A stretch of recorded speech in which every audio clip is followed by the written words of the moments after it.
Welcome to the City Council Workshop for Tuesday, June 17th, 2025.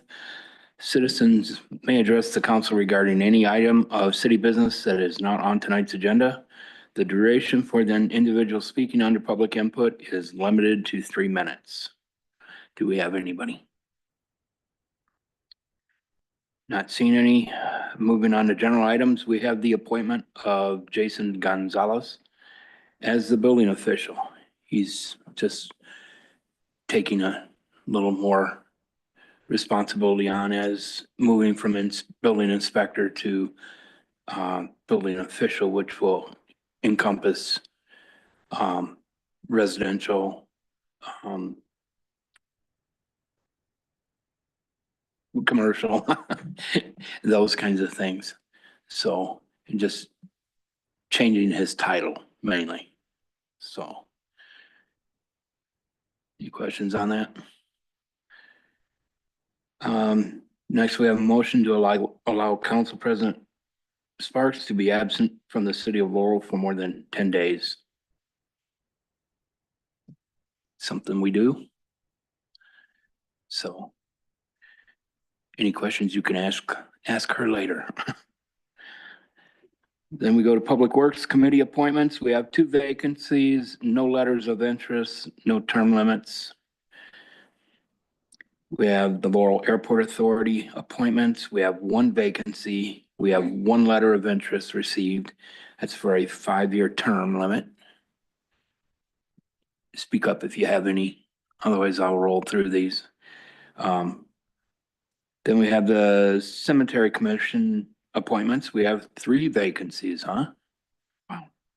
1 letter of interest received, and it's a 2-year term limit. You have any candidates? No. Okay.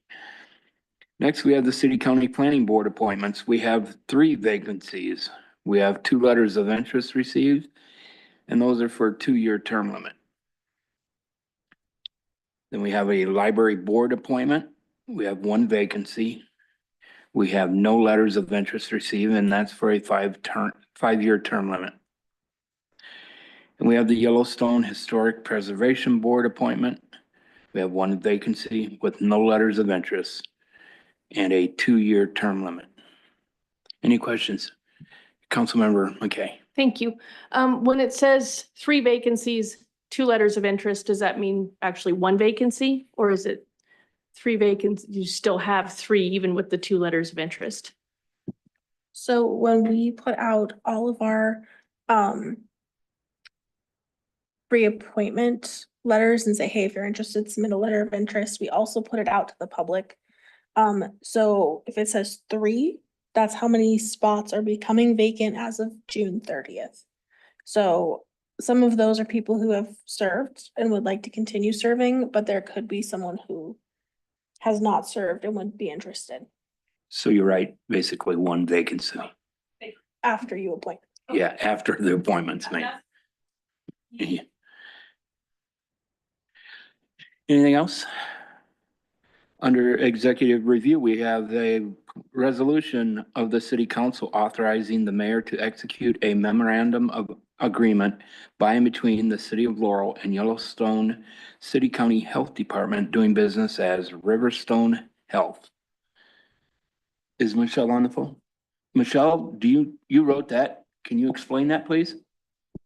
Yes, absolutely. And thank you, Mayor and City Council members, for allowing me to appear by phone tonight. I'm out of town for a hearing in Glendive, so I appreciate it. This is related to emergency response services with Riverstone Health. It is an MOU or memorandum of agreement that we have had in place for a number of years. And we realized that it needed to be updated. So I worked directly with Acting Chief Anglin and Riverstone Health to revise the agreement. We circulated a few drafts. Riverstone Health accepted all of the changes that I made to the agreement, and it is to allow, in an emergency situation, step in by city and county in a joint effort. in large part, and I think for city council members who have been on council for a number of years, these MOUs or memorandums of agreement have come into place since all of the COVID response issues. I think both the cities and counties recognize the need for joint response in emergency situations. And so that's essentially what has created the impetus to these particular types of agreements. And I'm happy to answer any specific questions that any council members may have on the agreement in front of you. Questions? Doesn't look like any, Michelle. Thank you. Not a problem. Thank you, Mayor. Next, we have a public works resolution. A resolution of the city council authorizing the mayor to execute an independent contractor service contract with True North Contracting. This would be for repairs on 6th and Main and Alder and Main. Were those water leaks? Possibly, probably. So it takes a while to get those taken care of, especially near Main Street, because that's a state highway and we have to pour those differently than just patching a hole. So any questions? I'll try to answer them. Matt's not here. Okay. We have another public works resolution, a resolution approving an increase to the city of Laurel's water and wastewater rates and charges to become effective on July 10th, 2025. We've been batting these around for a while. We have a public hearing next week. So we might have a few questions then. If you have any now, I can try to answer them. Okey doke. Next, we have a public works ordinance. It's an ordinance, the name is wrong. Brittany told me its title is what's on the resolution that you received. It's amending chapter 12.28, park rules and regulations, and repealing chapter 12.32, trees and boulevards of the Laurel Municipal Code. Michelle, are you still there? I am, and I'm happy to speak on this if you'd like, Mayor. Okay, you wrote it, so.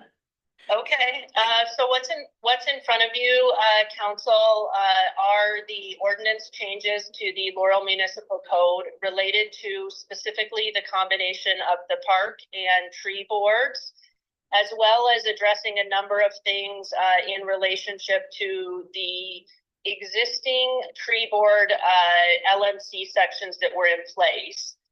This has been quite a bit of time in the works. I met a number of months ago, specifically with the tree board operating independently at that time, to address a number of things that have arisen in relationship to what the tree board's rights and responsibilities were and have been under the LMC in Laurel. And at that point, we realized, based upon the recommendations of both of the boards, that the combination of the two into one board would most effectively serve the community, just because of issues of trying to get an appropriate number of members in place on those boards, as well as making sure that the two functioned in conjunction together because of the interrelationship between our public park system, as well as how trees function throughout the city, specifically in public places. So I made a number of changes through the entire sections related to the tree board ordinances, and then carried them over into what is the existing park board section so that we don't have duplicative sections. We addressed not only the nature and number of members on the boards, but then also what the respective rights and responsibilities are.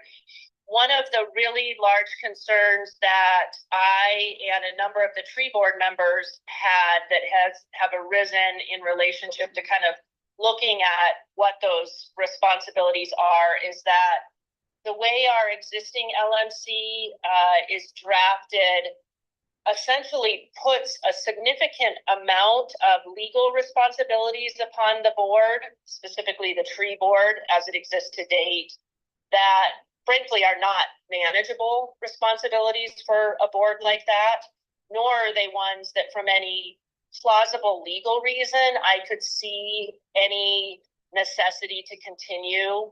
So a large bulk of the revisions that you see in that ordinance, discuss what the tree board's role is, and now the combination, if approved by council, the combination of the park and tree board in looking at trees in public spaces.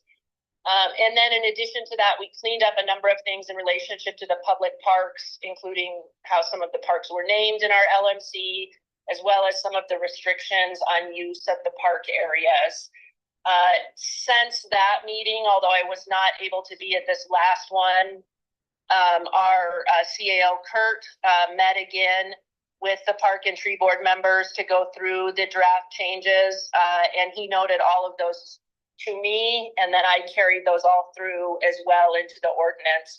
So this repeals the existing portion that exists as to the tree board, combines the two into chapter 12, and then will allow these what were two previous two boards to function as one and have the rights and responsibilities more clearly laid out. Questions? Well, you're batting 1,000, Michelle. Thanks. Oh, good. Thank you. Okay, any council issues? Any other items? Attendance at the upcoming council meeting. Council President Sparks. I won't be here next week. Okay. Before we go, I just gotta tell you what kind of ambulance service we have. I was notified by the school district to go over to Graff School and take anything we wanted that we could use as a city. Well, I notified all department heads. We were able to clean out all the shelves in the library because Nancy needed shelves. They were falling down. So we were able to take all the library shelves over there, and she's tickled as all get out. But I notified Lindy, and she says, I need some book or filing cabinets and some other stuff. So I said, go on over there. She said, well, I'm kind of busy. Can I send Wendy Wong? I said, sure. So Wendy went over there and she looked all around and got the filing cabinets, her and Matt. And then she seen this. Have you all been in Graff? I hadn't been, but until I went over there, they had on the one wall a huge American flag, piece by piece in there. Wendy asked one of the people, what's going to happen to that flag? And they said, they're going to push it in with the building. Didn't sit well with Wendy. So she came back and got a couple of other EMTs that weren't working. They went back there and meticulously, it's hot in there too. They took that thing completely apart. They asked me and they put it back over in the garage, in one of their garages, and put it back together on the wall. So she said she did not want that flag to be destroyed with the school. So if anybody ever wants to see a piece of Graff School, it's over in the ambulance department. They took it down and put it back together. So like I told Richard, our heroes turned into patriots all of a sudden and took that flag down and put it over there. But with that being said, there is an auction going on now for tables, chairs, shelves, anything. It's the same guy that we use. It's a high bid guy. But they've got solid doors from back in the day when they built a door. And a lot of refrigeration stuff, stainless steel stuff from the kitchen. There's a lot of stuff on that auction. So, but I just thought that really struck me that our ambulance people would do that they were not gonna let that flag. Somebody took a lot of time to design that flag and put it up there in pieces. And they took it down piece by piece and kept track, and then they put it back up. So I just thought that was pretty cool. Any other announcements? Council President Sparks? Just a reminder that we have our emergency services meeting on Monday at 6 here in council chambers. Anything else? If not, we are dismissed.